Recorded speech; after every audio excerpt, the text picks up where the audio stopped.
Lorenzo, great to see you again this year. Thanks for having us. Oh, thanks for having me. Excellent. All right, Lorenzo, a lot of 6G messaging. You're working on the standards, on the development. Tell me a little bit about how that's starting already to shape some of these technology decisions in the industry.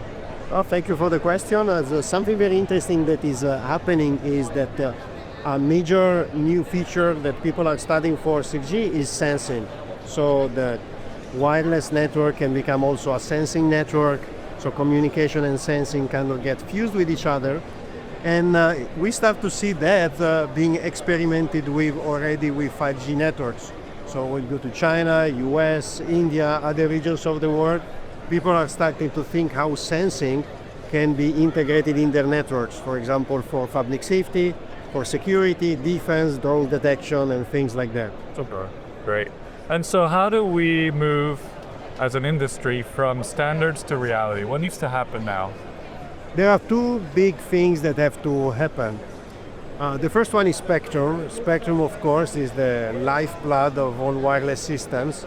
So spectrum needs to be identified for 6G, which is an ongoing process. It is a different level of maturity in different countries, but that is almost the most important one, I would say, on a worldwide basis.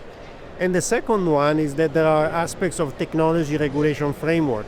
Another important attribute of 6G will be integration with NTN. In fact, we have a lot of demos related to satellite communications here. NTN is the technical terms for satellite phones. And the integration of satellite comms and terrestrial comms also needs regulatory frameworks in various parts of the world. So that also is something that has to happen.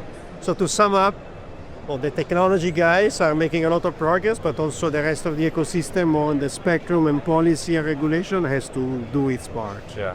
So to close, I'd love to hear your thoughts on what are you most excited about when you're thinking of 6G and how networks are evolving now past 5G?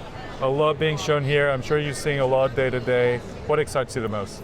I think the most interesting thing is that now the concept of 6G is transcending the one of just wireless networks. So in most conversations, the 6G is almost a pretext to talk about digital infrastructure renewal. So now 6G is not only about wireless or channel coding or waveform, it is also about those very important things. But now 6G is also about integration of computing with telco networks, integration of AI with telco networks, and overall transformation of the digital infrastructure. So that is very interesting to observe. Absolutely, and we look forward to seeing that come to reality. Lorenzo, thank you again for having us, and look forward to hearing all about it. And it was good to see you again.